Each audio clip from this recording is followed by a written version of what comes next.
विवेक, शुरुआत आपसे करना चाहेंगे जेके लक्ष्मी सीमेंट। और दरअसल दर्शकों को बता दें कि हम 28 मार्च से अब तक के रिटर्न का जिक्र इसलिए कर रहे हैं क्योंकि 28 मार्च तक बाजार एक डाउन ट्रेंड में था। 28 मार्च के बाद पलटी मारे और उसके बाद कई सारे ऐसे शेयर हैं मिड कैप में, स्मॉल कैप में, जो डबल भी हुए हैं। जी हाँ, 4-5-6 महीने के भी का ही समय बीता है, लेकिन शेयर बहुत सारे ऐसे हैं जो डबल हुए हैं। लेकिन जेके लक्ष्मी सीमेंट 8% ये नीचे है 28 मार्च से अब तक, और फिलहाल 656 रुपए के आसपास का भाव है। हालांकि हम देख रहे हैं कि ये जो क्वार्टर होता है मॉनसून वाला, उसमें थोड़ी सीमेंट की डिमांड कमजोर ही होती है। अब शायद महीने 1.5 महीने के आसपास का समय और रहेगा मॉनसून का। विवेक, आपको क्या लगता है? जेके लक्ष्मी सीमेंट वैसे तो एक मजबूत कंपनी है, लेकिन बहुत सारे एनालिस्ट का मानना है कि ये वैल्यूएशंस थोड़े से महंगे हैं, रिस्क रिवॉर्ड आकर्षक नहीं है। क्या आपको लगता है कि इस सुस्ती के बाद, चूंकि बाजार चल गया, तमाम मिड कैप स्टॉक्स चल गए, ये नहीं चला, वैल्यूएशन अभी भी महंगे हैं, या फिर आप को लगता है कि ठीक ठाक भाव पे है, या फिर करेक्शन का अभी और वेट करेंगे निवेश की सलाह देने के लिए? देखिए अभिषेक, वैल्यूएशन तो पूरा गेम है कि क्या रिजल्ट्स दिखाती है कंपनी। और पिछली बार जो इन्होंने रिजल्ट्स दिखाया था करीबन एक 14% का, वो अब तक का लोवेस्ट था। इसके कारण स्टॉक में पिटाई देखी गई। दूसरा कारण, जैसे आपने सही पकड़ा कि मॉनसून में सीमेंट की खपत कम होती है, और उसके कारण मतलब रिजल्ट्स में वापस वो भी रिफ्लेक्ट हुआ, और स्टॉक भी करेक्शन हुआ। लेकिन ओवरऑल जो फंडामेंटल्स कंपनी के हैं वो बढ़िया कंपनी है, अच्छे ग्रुप से बिलोंग करती है। तो मुझे लगता है कि इन दामों में आपका डाउनसाइड कम रहेगा। और अब देखिए, अब दिवाली का सीजन आ रहा है, धीरे धीरे पोंगल का सीजन आएगा। तो अब सीमेंट की खपत वापस, और इंफ्रा पे तो फोकस है ही सरकार का। तो अब जाके ये डिमांड वापस पिकअप होगी। तो शॉर्टर टर्म में हो सकता है कि इमिडिएटली आपको 701 का देखने को मिले, और थोड़ा सा लंबा समय दो, आप 6 महीने से लेके एक साल अगर दो, तो मुझे लगता है कि ये जो जहां से गिरना चालू हुआ करीबन 800 रुपए, वहां तक भी ये वापस जा सकता है। तो यहाँ से डाउन साइड मुझे नहीं लगता कि बहुत ज्यादा है। ऑफकोर्स शॉर्ट टर्म में वैल्यूएशन महंगे दिखते हैं बिकॉज ऑफ रिजल्ट, लेकिन इस क्वार्टर में हो सकता है कि वापस हम लोग बेटर रिजल्ट देखने को मिले। तो होल्ड रहेगा जेके लक्ष्मी सीमेंट।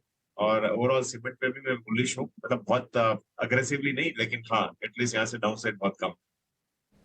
ठीक है, डाउनसाइड कम है, लक्ष्य यहां से 800 रुपए का, और 6 महीने में अचीव होता हुआ दिखेगा। होल्ड की सलाह है जेके लक्ष्मी पर।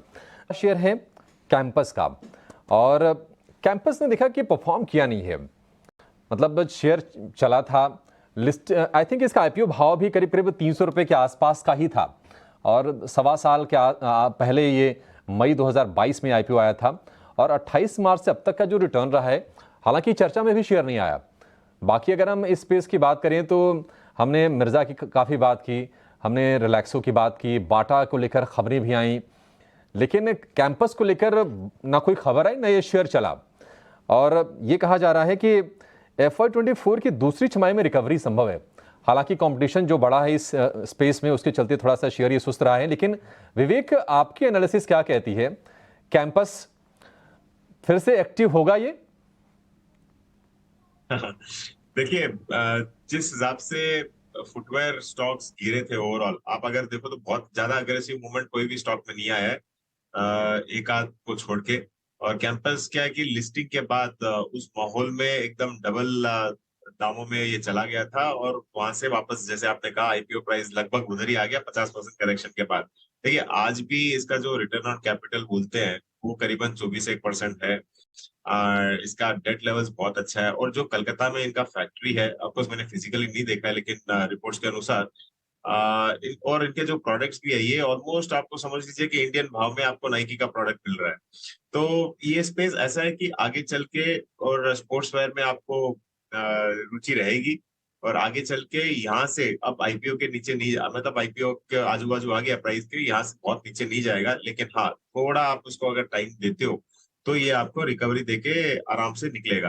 तो शॉर्ट टर्म में हो सकता है कि ये 330 तक जाए, तो शॉर्ट टर्म के लिए ऐसे रखिए। और अगर लॉन्ग टर्म आप में रखने की हिम्मत है तो डेफिनेटली ये काफी अच्छा कर सकता है।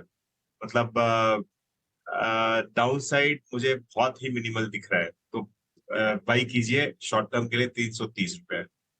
शॉर्ट टर्म के लिए 330 का, ये तो विवेक राय उनके लिए होगी जिनके पास ये शेयर है कि होल्ड करके रखिए, ज़्यादा डाउनसाइड नहीं है। लेकिन अगर किसी को नया निवेश करना हो तो देखिए विकल्प तो बहुत सारे हैं इस स्पेस में।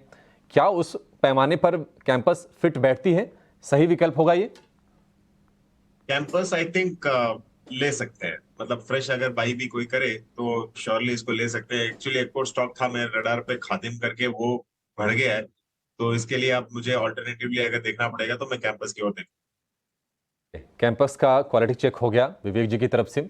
आगे बढ़ेंगे क्योंकि प्रोपेन वाला जो एक फैक्टर है ना, उसने पूरा का पूरा गेम ही कह सकते हैं कि डिस्टर्ब करके रख दिया। और हम देख रहे हैं कि इनके बीच जो कंपटीशन है वो बहुत ही आगे बढ़ चुका है और कंपनी में प्रोपेन के कारण जो गैस वॉल्यूम है उसमें कमी भी आई है।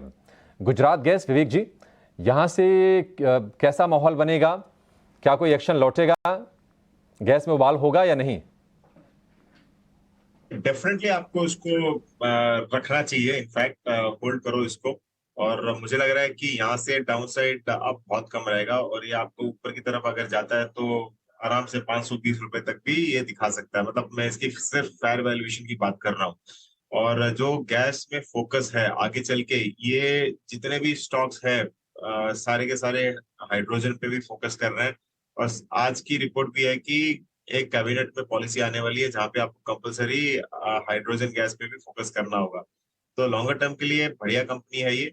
और एक और रिसेंटली जो गुजरात सरकार ने मतलब एक नियम या रूल जो भी है निकाला था कि डिविडेंड आप को ज्यादा देना पड़ेगा इन कंपनीज में, तो वो भी निवेशक को बेनिफिट रहेगा। तो गुजरात गैस 520 के लिए आप आराम से ले सकते हो।